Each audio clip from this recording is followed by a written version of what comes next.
Today, Dan Friday is here to give a lecture for you all. He's prepared a wonderful visual presentation, and he's got some great stories. Just a few things I'd like to mention about Dan Friday. It's been about 6 years now since we've begun working with Dan, showing his artwork. We were first introduced to Dan Friday through Preston Singletary about 6 years ago. We had curated an invitational glass show that Preston Singletary had essentially helped us curate. And that is how we became familiar with Dan Friday. We really enjoyed working with Dan at that time and decided that it was just a very natural fit, and we've been working together ever since. So thank you so much, Dan, for being a part of BlueRainGallery's team. We love having you. Dan Friday is part of the Lummi Nation, which is located in the northwest corner of the state of Washington, just a little bit below the Canadian border and a little bit inland. Dan lives in the greater Seattle area, and he's been blowing glass for about 25 years. I will turn over the mic to Dan Friday now. Thank you so much again for being here. We will have a brief Q&A after Dan's presentation, so if you have any questions, please hold them to the end.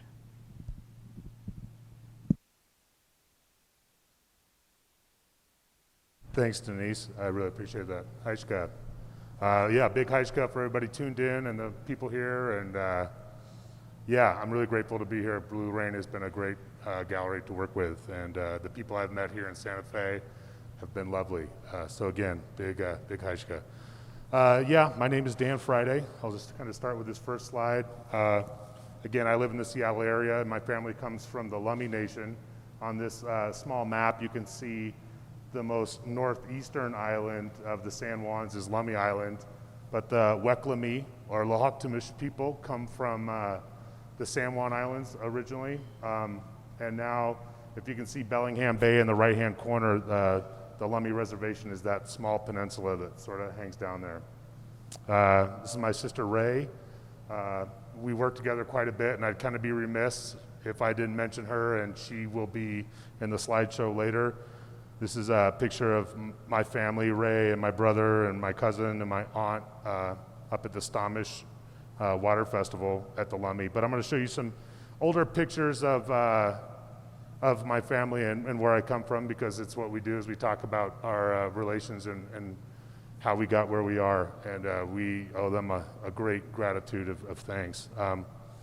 This is my great-great-grandfather, Hilaire, and you can see him and his family. Well, he raised quite a large family of about 13, and then when his oldest son, Richard, died, he raised his 9 kids as well. So he had 22 children in one house on the reservation, and that's just how they did it back then.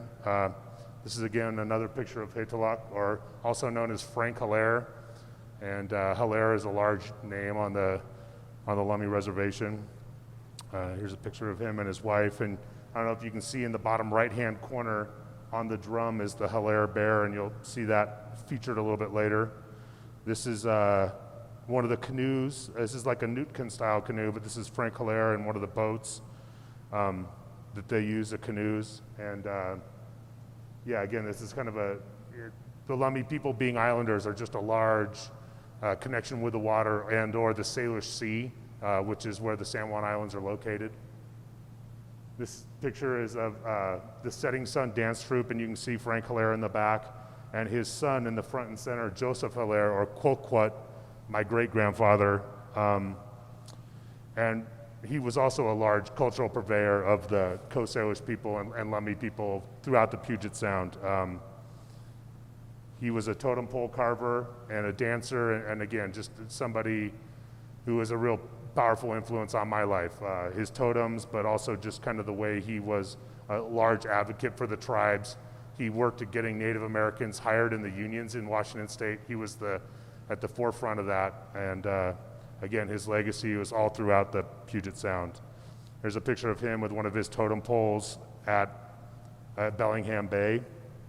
This is what Bellingham used to look like, and This is Cousin Harry, because I got jokes. And, but thanks for letting me share those black and white pictures. This is Hales Pass at Lummi today, and there's still such a strong, thriving community of natives in the Northwest, which is a lot like Santa Fe here, where you can still go out and see people living very close to where they're from originally. And that native culture is something I'm so grateful for when I come down here to Santa Fe. And this is a glass panel of Hales Pass right there. This is my sister again. I mentioned her earlier, and we work quite a bit together. She's also a glass artist, and I feel really fortunate to share that path with her. This is a piece of hers from when she went to school at Alfred University. And again, I'll talk a little bit more about her later. I come from fishermen, canoe people, and a lot of my work you'll see later on has to do with salmon fishing. And somebody asked me just the other day, it's like, well, do you have a hobby that isn't glass? And I'd say, I mean, fishing. It's almost something, I mean, I've gone years without doing it, and it just seems like something that at this point, as I'm a parent and I'm an artist and I put in these 16-hour days doing what I love, I think the only other, I mean, there's not room for a lot of extracurricular hobbies. So I'd say fishing is about the only thing I do that isn't glass or art related. I was a mechanic. As you can see this tow truck I got when I was 17, and I worked on cars for a long time growing up. I started when I was 20 years old at a place called the Glass Eye. Shout out B-Sums if you're watching this in LA, baby, what's up? But again, in the very early years, working in the factory and going to Pilchuck and meeting folks like Preston, who's been a great mentor to me. I got the privilege of working on this totem pole project, and I'm happy to hear that they will be revisiting it soon at Pilchuck Glass School. Again, I owe a lot of my formal glass education to the Pilchuck Glass School in Stanwood, Washington, which is on Swinomish land.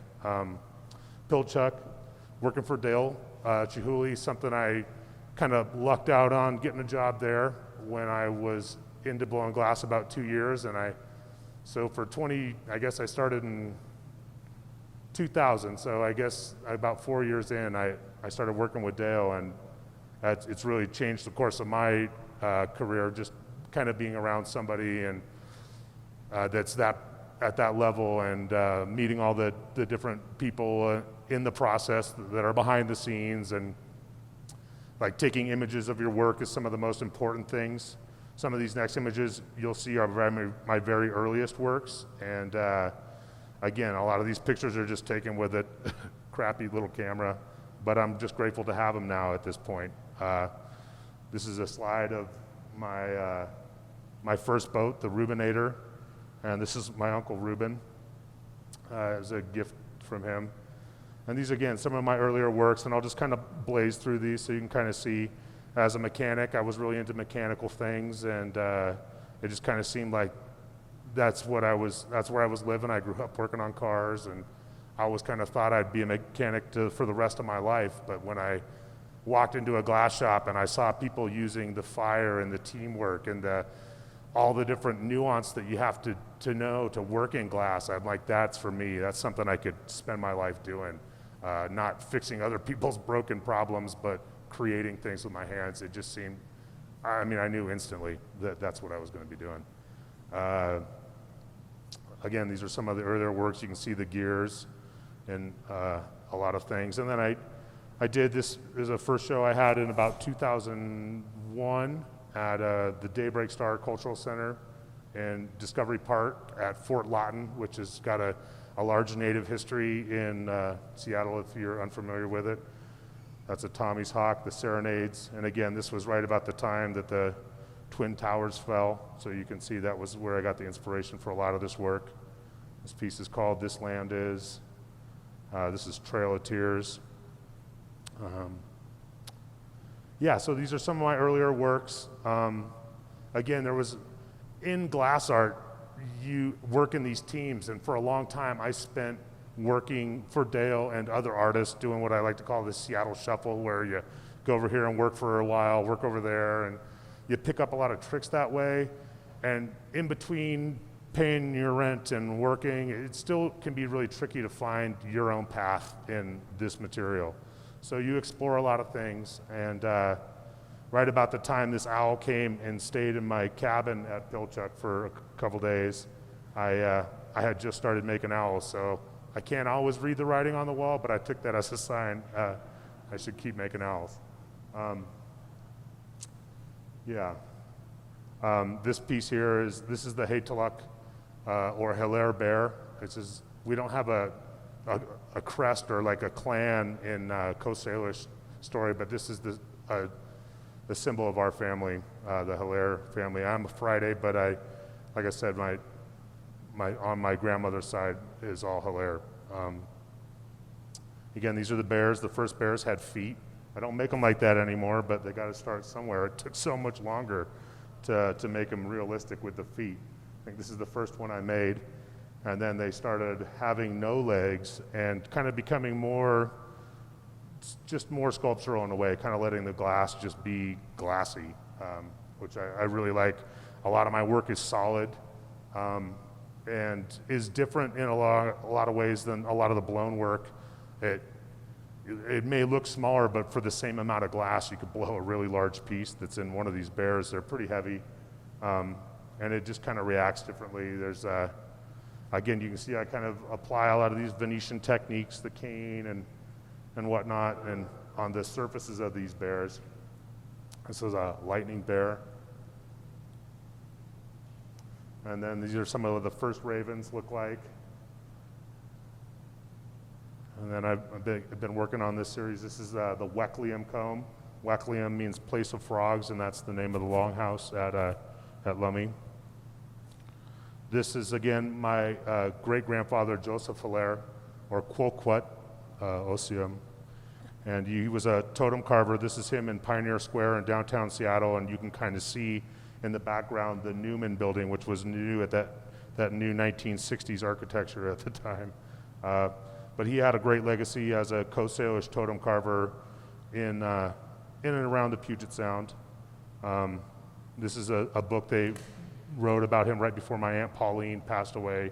This is about 5 years old now. And this is the last standing totem pole of my great-grandfather. It's in front of the Whatcom County Courthouse. And the thing about working with glass that I like so much is, one, it is really fragile, but two, it has this permanence that you just can't get, out of many materials, especially those typical of native artists and artifacts, often, unless they're cared for, return to the earth pretty quickly. This totem pole has been restored with fiberglass and recarved in sections. And when I study at Corning and I go in and I see the 4,000-year-old Egyptian glass head that looks like it could have just been made yesterday, that's really powerful to me. So, and I've kind of gone down the road of making these totems or totem pole inspired totems out of glass. And, they very well may break in millennia, but they'll still be around in some form or fashion. Again, another great influence on my life is the late Fran James.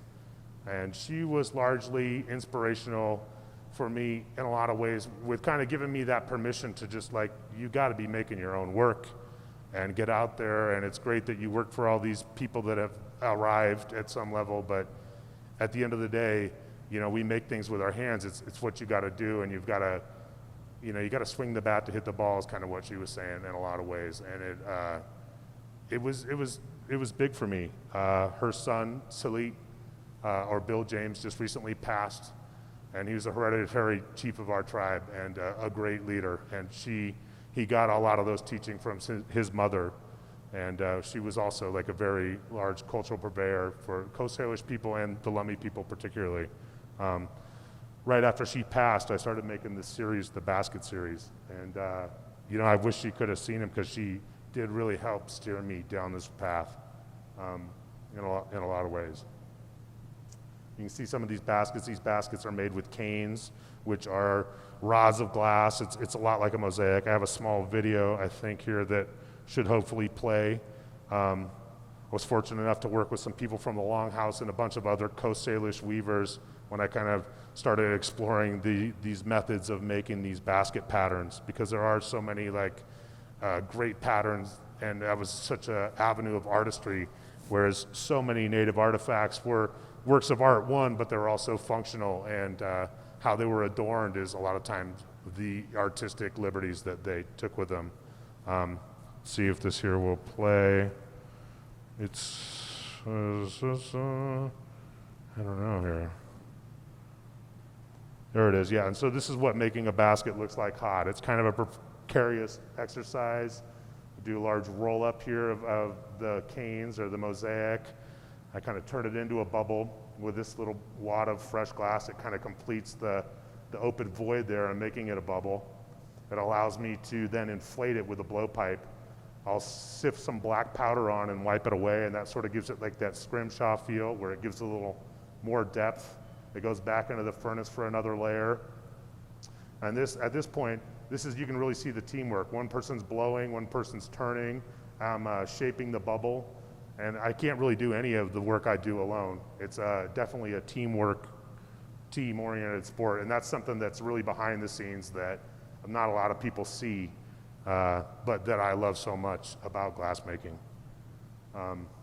Yes, and so you can kind of see some of these patterns. It was a great privilege to work with all the weavers from Twana and the Southern Coast Salish styles, and that's been a great honor. This is my sister again working on one of her baskets, and you can see it's got a really beautiful pattern. These are the people from the Evergreen Longhouse at that basket making glass residency at the Tacoma Glass Museum. That Longhouse in Evergreen has been huge for me. It was started by my great aunt Ellen, Mary Ellen Hilaire, and today I've been able to travel to New Zealand through them and work with I've been able to grow as an artist quite a bit from work that one of my relations has done a long time ago, and again, I feel really grateful to kind of benefit from the work that she has done. This is Hala Peterson, or Howana Old Peter, and this is one of her Thunderbird basket designs that we made, and you can see here the Skokomish dog, and again, some Chehalis and Skokomish tribal members. It was a great honor to work with these people. And so I'm trying to give you a little background of where I get the inspiration for a lot of the pieces I do. The Burke Museum has been another great honor to study in places like the Field Museum in Chicago, the Burke Museum in Seattle. This is my sister and some of the paddles. This is a Lummi clam basket you can see here. And this is a clam basket that my sister made. And so I am grateful for the museums that harbor a lot of the artifacts that, would not probably have made it as far as they have without being cared after in the way that they are.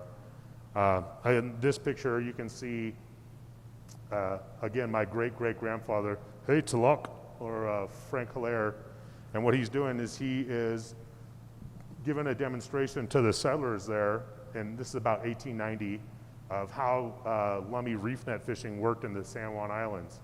And with this model, they started the commercial reef net fishing industry in the early 1900s and consequently banned natives from reef net fishing. And that's Chief Martin on the right there. And although it was the people sharing with the way they harvested it didn't really work out in their favor. This explains a little bit more about reef netting. You can see they build a false reef from the floor, and it goes up between two canoes, and the net is suspended between two boats. So the net is called a shwala, and that's like from the female form or the womb where they gather the fish. And that's been some of my most recent works has been inspired by that. This is Cherry Point in 1890, where they're reef net fishing in the San Juan Islands.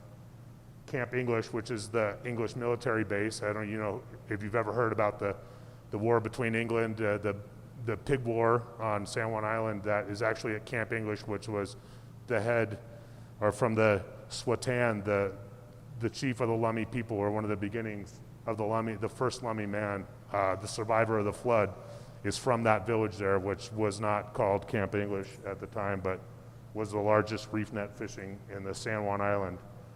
This is more of the commercial reef net fishing. And I want you to see the anchors in the front of that. This is exploded from that picture before. And these are the anchors. And they've done a lot of architectural, archaeological diving around the San Juans. And like I said, so many of the artifacts return to the earth over time, but it was under no debate when you find thousands and thousands of these reef net anchors in between the islands where these reef net sites were, now that they've done this diving. And so where a lot of the artifacts have vanished, these reef net anchors can be found on the beaches in the Puget Sound, and that's where I get the inspiration for the Schwallow anchors. The rope on these is cedar bark. I was so busy this year I didn't get very much cedar bark harvested, but onward and upward. These are some more of the Schwallow.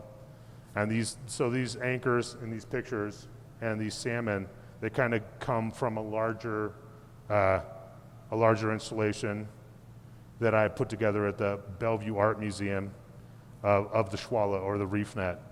And you can kind of see how it goes through this channel. I tried to mimic the way they created a channel of anchors and nets and ropes across the seafloor to kind of create this. You can see the small circle in the head of the Schwallow.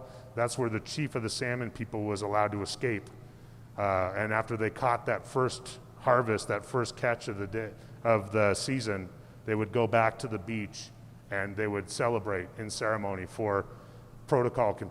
For a week, they would spend a whole time letting fish just swim past, and then once the ceremonies were done, they would head back out and fish for the season. But just ever, aware of conservation, Native people have always done that, where they have, you got to let some get away. You can't get them all at once. And so I just always thought that was really poetic, that opening in the net to allow some to escape. These are some of the Salish spirits that I've worked on. This is the newest series I'm working on, and have been slowed down a little bit. But in this painting by Paul Kane, you can see Coast Salish weavers, and the small white dog is the Coast Salish woolly dog, or also known as the skukka. And the skukka was important because, for a long time they always thought, before the advent of sheep's wool, the Coast Salish blankets, to survive the winter, a blanket is like one of the most important gifts you can get at the potlatch, or there was no heated room. That's how you stayed warm. Outside of the fire, your blanket is your connection to health, and is one of the most esteemed gifts to get at like a potlatch or a powwow or any of those things, still to this day. And the Coast Salish blankets were thought to be made with mostly mountain goat wool. And when it was just 2 years ago that the Burke Museum proved that, the majority of these blankets, these artifact blankets, were actually made with dog's fur. And the last Coast Salish dog was thought to be alive in around 1860. And so this new body of work about the Coast Salish blankets that I'm working on, and have just recently started, these panels are sort of based on that. And that's kind of what's to come.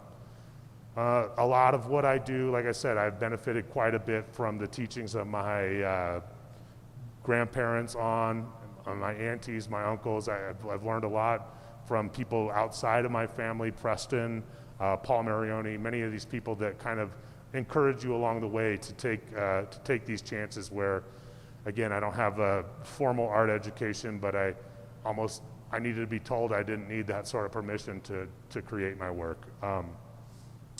This is the first year of a program I started called Natives in Glass at Pilchuck, and it's with a Lummi Youth Academy and some from the high school. This is a group I worked with at NEA out of Portland. And this is my sister Ray teaching at Pilchuck in these programs, and this would have been the second year this year, and we hopefully can continue next year. And it's not that I don't feel like everybody that takes a glassblowing class can obviously become a glass artist, because it has such a high cost of entry and can be really tricky to get into. But something about glass I feel that is so powerful is the ability to work with each other and communicate and have a common goal. Just as an example, these two gals the first year in our class had grown up on the same reservation, gone to the same schools, been aware of each other, but they're from rival families and had never spoken. And they've gone to school in a portable their whole life, and we just don't talk to them over there. And I'm pretty sure at the end of this 4 days, they were close to best friends. It was pretty incredible to see those sort of things that I take away as a victory from a program like that. This program was largely inspired by Dale Chihuli's work with the Hilltop artists and the work down here at the Taos Pueblo with Tony Hojola. And just as an outreach, like I said, making glass, it's a hard thing to get into as a career, but it also has some benefits that are unseen. It's definitely shaped my life in a lot of ways. This is the Hilltop program up at Pilchuck. And this is my family today. And Haishka, thanks for coming. I appreciate that.